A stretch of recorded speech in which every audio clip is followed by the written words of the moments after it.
सुप्रभात प्यारे बच्चों, आइए आरंभ करते हैं आज के पठन पाठन का सिलसिला और चलते हैं उस ओर जहां से हम और आप मिलकर अध्ययन कर रहे थे निर्मला पुतुल जी के द्वारा लिखी हुई कविता आओ मिलकर बचाएं का।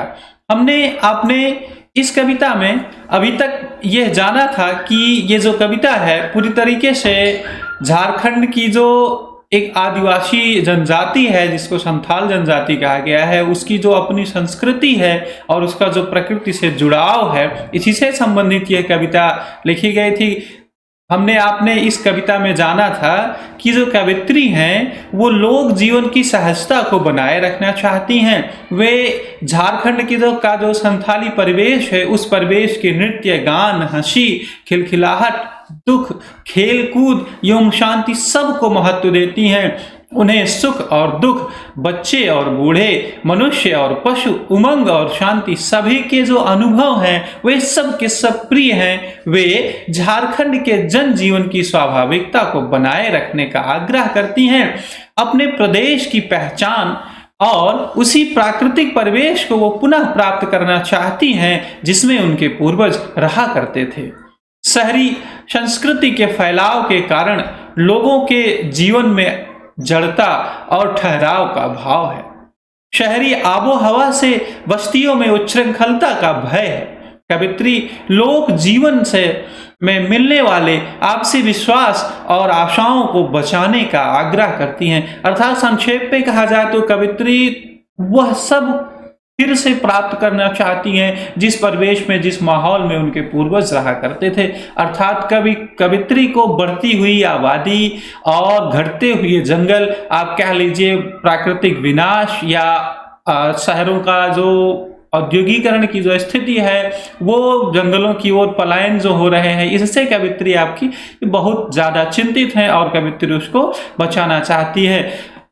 कवित्री कहना चाहती है कि और इस अविश्वास भरे दौर में थोड़ा सा विश्वास, थोड़ी सी उम्मीद, थोड़े से सपने।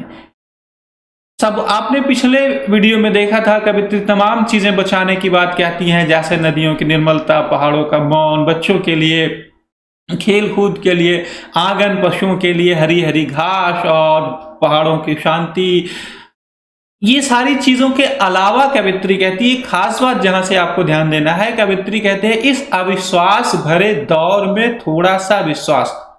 अर्थात ये जो समय चल रहा है ये अविश्वास से भरा हुआ है। किस पर विश्वास किया जाए, किस पर विश्वास न किया जाए, ये बहुत ही असमंजस की स्थिति है। लेकिन कवित्री एक सकारात्मक उदाहरण दे रहे हैं कि फिर भी थोड़ा सा विश्वास यहाँ के लोगों में विद्यमान है। जैसे यदि आप चित्र को देख रहे होंगे तो प्रथम दृश्य आपको बिल्कुल स्पष्ट कर दे रहा होगा कि कैसे हम एक दूसरे पर विश्वास करके आगे बढ़ सकते हैं और थोड़ी सी उम्मीद, और क्या होना चाहिए आगे बढ़ने के लिए, थोड़े से सपने। ये सारी चीजें हैं जिसको हमें बचा कर रखना है।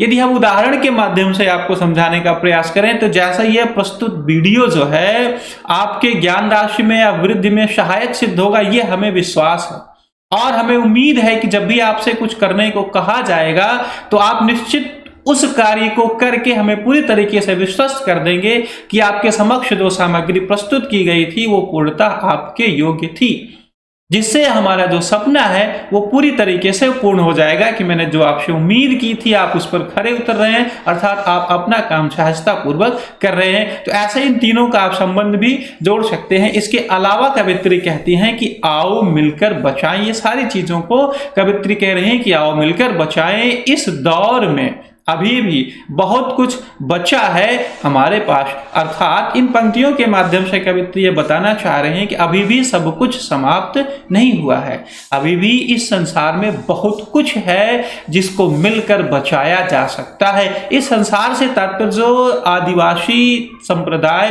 की जो अपने क्षेत्रीय संस्कृति है उससे लोग जो विमुख होते चले जा रहे हैं, जंगलों से पलायन करते शहरों की ओर भागते जा रहे थे, उनको संबोधित करते हुए कह रही हैं कि अभी भी हमको अपने संस्कृति को बचाने के लिए बहुत कुछ हमारे पास बचा है, विद्यमान है।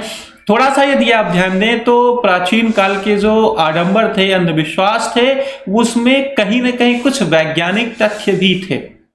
जैसे आपको एक छोटा सा उदाहरण मैं बता दूं, पीपल के वृक्ष का ले लेते हैं, तो हमारी जो हिंदू धर्म संस्कृति है उसके अनुसार ये मान्यता है कि पीपल के वृक्ष में भगवान वासुदेव, भगवान शिव और आपके स्थानीय किसी देवता का निवास होता है। तो यह सिर्फ इसलिए ऐसी मान्यता या अंधविश्वास बनाया गया था कि आपको विदित होगा कि यह जब मान्यता बनाया गई थी तो हमारा समाज धर्म आधारित था और धर्म के जो नियम होते थे वो समाज में बड़ी आसानी से, बड़ी सहजता पूर्वक प्रभावी होते थे।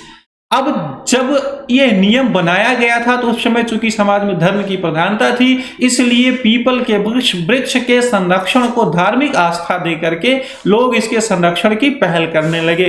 परंतु यदि आप वैज्ञानिक दृष्टिकोण से देखें तो आज के इस वैज्ञानिक युग में यदि आप जानने का प्रयास करें तो आपको मिलेगा कि पीपल एक ऐसा वृक्ष है जो सबसे ज्यादा ऑक्सीजन देने वाले वृक्षों में से शायद पीपल का नाम प्रमुखता से लिया जाता है। और आज की संस्कृति में आप देख ही रहे हैं कि वृक्षों का किस प्रकार से अंधाधुंध कटाई हो रही है। तो कुल मिलाकर कवित्री संक्षेप में ये कहना चाहती हैं कि हमें आसपास की जो प्रकृति है उसको हरी भरी बनाए रखना है। अभी भी यह संसार में से ये सारी चीजें नष्ट नहीं हुई हैं, इनको अभी भी हम बचा सकते हैं। ये थी आज की व्याख्या। व्याख्या के बाद आप जानते हैं कि हम कविता का व्याकरणिक परिचय जानते हैं, अर्थात काव्यगत सौंदर्य जानते हैं। तो काव्यगत सौंदर्य के अंतर्गत भाव सौंदर्य और शिल्प सौंदर्य आता है। भाव सौंदर्य में यदि आप देखें तो आपको मिलेगा कि कवित्री लोक जीवन के सकारात्मक गुणों को बनाए रखने की प्रेरणा देती हैं। इसके अलावा कवित्री जो है कि शहरी संस्कृति के कारण उपजे अविश्वासपूर्ण वातावरण को निर्मूल सिद्ध करना चाहती हैं। और सबसे खास बात यह है कि इस कविता में कवित्री का स्व संस्कृति प्रेम स्पष्ट रूप से प्रकट हुआ है। शिल्प सौंदर्य के अंतर्गत आप जानते हैं कि हम किसी कविता का व्याकरणिक पक्ष उभारते हैं और जिसमें आप लिख सकते हैं कि भाषा में उर्दू, संस्कृत आदि तद्भव शब्दों का अद्भुत संगम है। पद्यांश में ना तो छंदबद्धता है, ना तुकांतता है और ना लय है, ना संगीतबद्धता है। इसके बाद भी कविता का प्रवाह, कविता का अर्थ बड़ा ही प्रभावी है और कथन शैली का बड़ा ही रोचक ढंग से कवित्री ने प्रयोग किया है। प्यारे बच्चों, आज के अंक में बस इतना ही। हमने आपने क्या सीखा इसको परखने के लिए हल करते हैं आज का कार्यप्रपत्र। और आज के कार्यप्रपत्र का हमारा पहला प्रश्न है कि झारखंड के प्राकृतिक परिवेश की विशेषताएं लिखिए। दूसरा प्रश्न है कवित्री आज के युग को कैसा मानती हैं। आज का तीसरा प्रश्न है कवित्री क्या कुछ बचाना चाहती हैं। आज का चौथा और अंतिम प्रश्न है कवित्री आशावादी है या निराशावादी। कविता के आधार पर उदाहरण सहित स्पष्ट कीजिए। फिर किसी वीडियो में हमारी आपकी मुलाकात होगी। तब तक के लिए नमस्कार, धन्यवाद और आपका दिन मंगलमय हो।